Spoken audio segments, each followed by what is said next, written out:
Innal hamdalillah nahmaduhu wa nasta'inuhu wa nastaghfir wa na'udzu billahi min shururi anfusina wa min sayyiati a'malina. May yahdihillahu fala mudilla lahu wa may yudlilhu fala hadiyalah. Asyhadu an la ilaha illallah wahdahu la syarikalah wa asyhadu anna Muhammadan abduhu wa rasuluhu la nabiyya ba'dah. Qala Allah subhanahu wa ta'ala fil Qur'anil Karim. A'udzu billahi minasyaitonir rajim. Bismillahirrahmanirrahim. Ya ayyuhalladzina amanu taqullaha haqqa tuqatih wa la tamutunna illa wa antum muslimun. Ya ayyuhalladzina amanu taqullaha wa qulu qawlan sadida yuslih lakum a'malakum wa yaghfir lakum dzunubakum wa may yuti'illaha wa rasulahu faqad faza fawzan azima. Ya ayuhan nas taqu rabbakumul ladzi khalaqakum min nafsin wahidah wa khalaqa minha zawjaha wa bassa minhuma rijalan katsiran wa nisaa wattaqullaha alladzi tasaaluna bihi wal arham innallaha kana 'alaikum raqiba. Rabbi shrah li sadri wa yassir li amri wahlul 'uqdatam min lisani yafqahu qawli. Alhamdulillah, segala puji hanya milik Allah subhanahu wa ta'ala. Dialah Allah subhanahu wa ta'ala Zat Ar-Rahman, Ar-Rahim, Al-Malikul Qudusus Salamul Mu'minul Muhaiminul Azizul Jabbarul Mutakabbir. Dialah Allah subhanahu wa ta'ala yang begitu banyak memberikan nikmat kepada kita semua di sini. Ayyuhal ikhwatul kiram, jamaah Masjid Al-Mizan yang semoga Allah rahmati. Bersyukurlah kepada Allah subhanahu wa ta'ala.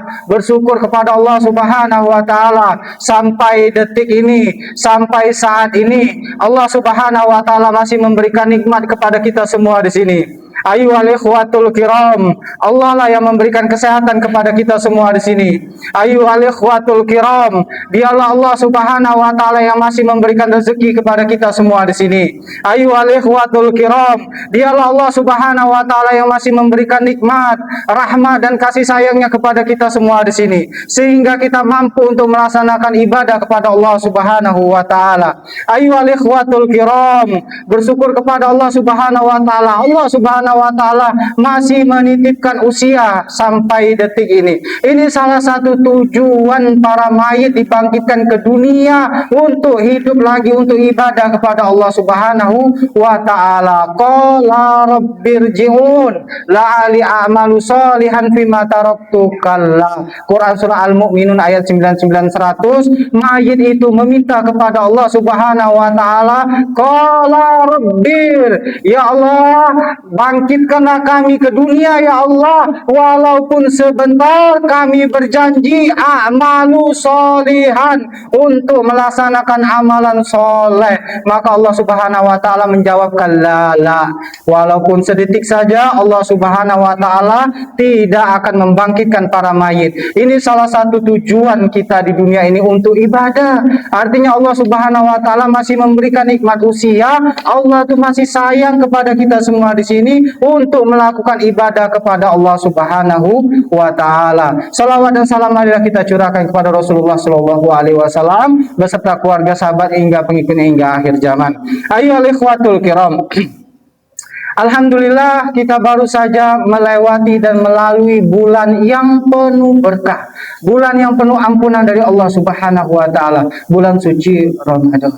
Dan sebagaimana kebiasaan para sahabat Rasulullah Shallallahu Alaihi Wasallam, kebiasaan ulama-ulama terdahulu, para imam besar terdahulu, yaitu setelah usai Ramadan mereka itu bermuhasabah, introspeksi diri. Karena kata Rasulullah Shallallahu Alaihi Wasallam, jadilah kalian itu ketika hidup sebagai insan yang cerdas, sebagai manusia yang cerdas. Siapa manusia yang cerdas itu? Rasulullah Shallallahu Alaihi Wasallam bukan menyebutkan yang ahli ilmu fisika, kimia, biologi, matematika, bukan itu. Tapi kata Rasulullah Shallallahu Alaihi Wasallam, orang yang cerdas itu adalah orang yang sadar bahwa dia itu hidup tidak bakal lama di dunia ini, tidak bakal abadi hidup di dunia ini. Tapi manusia itu sudah menyiapkan bekal ketika kematian itu tiba kepadanya. Ayo al-ikhwatul kiram, dalam kitab Al-Lataif Al-Ma'arif halaman 390 karya Imam Ibnu Rajab Al-Hambali rahimahu ta'ala, beliau mengarang sebuah kitab, disebutkan manusia yang buruk itu adalah manusia yang ibadah hanya di bulan Ramadan. Ketika usai bulan Ramadan ditinggalkannya ibadahnya, tidak ingat lagi ibadah yang dilakukannya. Ayo al-ikhwatul kiram, kita ini menyembah Allah. Tuhan yang kita sembah ketika di bulan suci Ramadan itu sama dengan Tuhan yang kita sembah usai di bulan suci Ramadan. Kita ini menyembah Allah, bukan menyembah bulan Ramadan. Kitab suci yang kita baca selama bulan suci Ramadan itu sama huruf-hurufnya ketika kita baca usai bulan suci Ramadan. Salat yang kita laksanakan ketika di bulan suci Ramadan itu sama rakaatnya ketika kita sholat ketika usai bulan suci Ramadan. Sedekah, uang yang kita sedekahkan di bulan suci Ramadan sama uang yang kita lakukan sedekah di bulan suci ketika usai di bulan suci Ramadan. Ayo al-ikhwatul kiram, jangan kita dijadikan sebagai manusia yang buruk, manusia yang hanya ingat beribadah di bulan suci Ramadan. Kalau kita melihat fenomena zaman sekarang ini, masjid-masjid sudah mulai sepi, Al-Quran sudah mulai tersusun rapi di rak-rak, menjadi pajangan kembali. Sholat malam sudah dilupakan, sedekah sudah mulai kikir, sudah mulai pelit, seolah-olah hanya dilakukan bulan suci Ramadan. Ayo al-ikhwatul kiram, itu perbuatan manusia yang buruk. Makanya kata Rasulullah Shallallahu Alaihi Wasallam, kita itu hidup di dunia ini wa ma khalaqtul jinna wal insa illa liya'budun. Tidaklah aku ciptakan jin dan manusia kecuali untuk ibadah kepadaku. Kita hidup di dunia ini sampai mati, tujuan kita ini adalah ibadah, bukan hanya dilakukan di bulan suci Ramadan. Kebanyakan fenomena zaman sekarang sudah ditinggalkan ketika usai bulan suci Ramadan.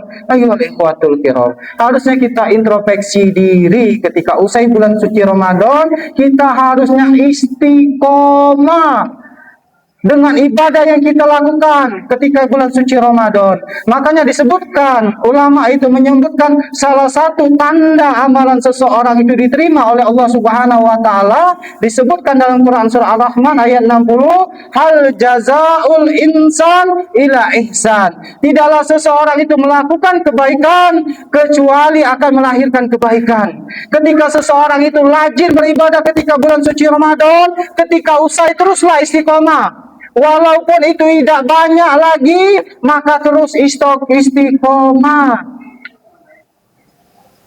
Ahabbu a'malu ilallahi ta'ala adwamuha wa in qala. Allah Subhanahu wa taala mencintai seseorang itu yang ibadah sedikit tapi terus menerus.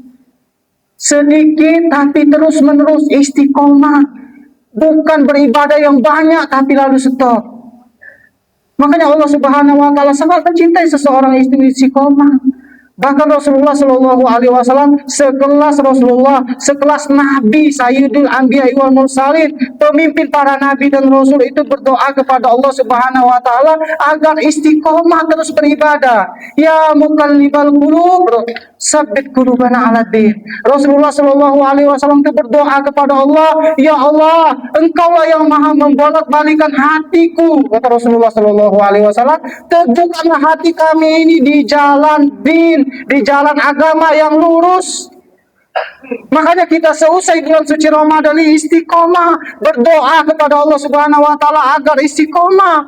Makanya Rasulullah Shallallahu Alaihi Wasallam lagi memberikan pelajaran kepada kita sebagai umatnya, innamal a'malu bil khawatim, dan sesungguhnya amalan itu dilihat di akhir-akhirnya. Allah Subhanahu wa taala itu bukan melihat amalan di awal yang kita lakukan, bukan di pertengahan, tapi di akhir-akhir kita. Makanya ketika kita ibadah istiqomah, Allah itu memperhitungkan, melihat ibadah kita ketika di akhir hayat kita. Makanya banyak kejadian orang-orang di luar sana itu kejadian bahwa dulu sangat kuat beribadah, tapi ketika di akhir hayat ia meninggalkannya. Makanya memulai itu mudah, ayo ikhwatul kiram jamaah Masjid Al-Mizan, tapi mempertahankan istiqomah itulah yang berat sampai akhir hayat. Lalu yang kedua yang patut dikoreksi dan bermuhasabah ketika usai bulan suci Ramadan, yaitu niat keikhlasan kita beribadah kepada Allah Subhanahu wa taala. Karena hati-hati sekali perkara ikhlas ini. Kata Rasulullah Shallallahu Alaihi Wasallam itu menyebutkan orang yang beribadah yang tidak ikhlas itu seolah-olah membawa perbekalan yang banyak sekali. Tapi ketika ia butuh, perbekalan itu tidak membantunya sedikit pun. Dan Rasulullah Shallallahu Alaihi Wasallam menyebutkan, bertanya kepada para sahabatnya, wahai para sahabat, tahukah kalian siapa orang yang merugi itu?